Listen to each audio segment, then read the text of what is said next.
muddada 22 sano ay dimuqraadiyadda Soomaaliland jirtay xisbiyada qaranka waxaynu ku soo dhaqmaynay oo muddada 3 madaxweyne oo madaxweynahan ku sadeeyay in kala xukumay waxa way xeerarka iyo dastuurka xukuumadda waxa loo doortay inay ilaaliso dastuurka ilaaliso nabadgelyada oo in ognahay maanta Soomaaliland alxamdulillah wax nabadgelyo daro la soo sheegi karaa ma jiro qof walba isagoo nabada ayuu gurigiisa tagaa isagoo warwar la'aanna uu ka soo baxaa maalmahan oo maanta u dambayso waxaanu arkaynaa odayaal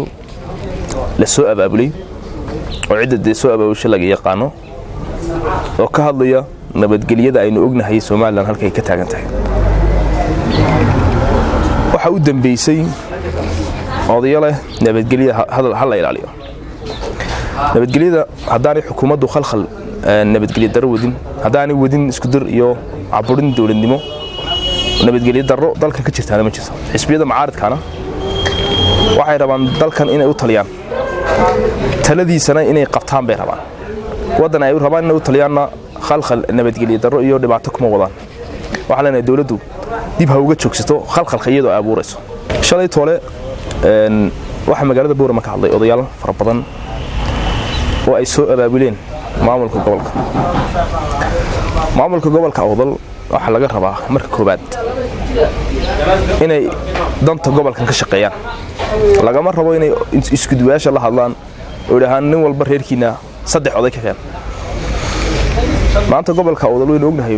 maamulkiisa halka uu taagan yahay waa gobolka kaliyaata ee tahli waayay inuu xafiis dhisto xafiis kiraagala waliba kiradiisana ay dawladda hoos ka bixiso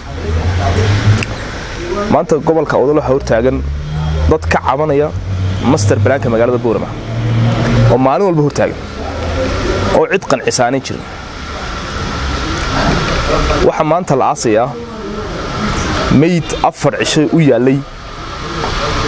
dib ka dhacday magaalada Qulunjeed oo ay maamulka gobolka hay'ad inay xaliyaan wayna ognahay dagaalka Itoobiya ka socday qaxootigii ugu badnaa ama qaxooti aad u fara badan baa ku soo qaxay magaalada Boorama oo wadooyinka daranyo u jiifa oo dhaxanta dish mas'uuliyadda waxa iska lahayd xafiiska gobolka Awdal jeelkii magaalada Boorama wayna ognahay qolkii waxa ku jira intaas oo qof iyadoo ognahay xanuunka jira iyo dhaxanta jirta jeelkii cusbay gobolkan 2019 la bilaabay muddo 3 sano ah halkii maalintii la bilaabay ilaa maanta taagay maamulkan gobolka waxa laga rabaa in waxa soo dhibaato u jirta isagu ka shaqeeyo looma baahna intuu odayaal inuu soo abaabulo oo dhahan nabadgelyada dalka alla ilaaliyo dhax waxa leenahay nabadgelyadu way sugantay idinkoo khalkhalka nabadgelyada darada dalka wadan iska daaya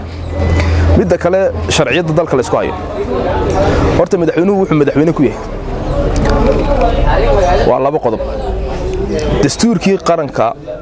oo sheegay in madaxweynuhu marka la doorto la dhaariyo oo talada dalka qabto iyo aqbalaada labada xisbi qaran hadaanay labada xisbi qaran ee mucaaradkaana ay aqbalin madaxweynaha hadda talada jooga inuu madaxweyne u ahaado hal maalin ma fadhiyeen madaxtooyada waxaan ku leenahay madaxweyne dalkan sidii lagu aqbalay ee shacabka Soomaaliland codka ku siiyeen ay kugu dhiibeen inaad xuquuqdiisa dastuurku horeeyo aad u ilaaliso ku dhaqan maalin walba inaad siyaasiyiin iyo oday dhaqameed aynu ognahay waxa ay ka qaataan dalkan oo $30 ay ka qaataan oo iyagiiba u dhiban dalkan in la soo abaabulo leeyahay nabadgelyada hal la ilaaliyo waxaan aragnaa waxa weeye sharci daro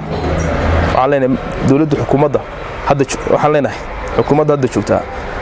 sharciyada ku soo noqoto abaabulka ay dalka wadan ha joojiso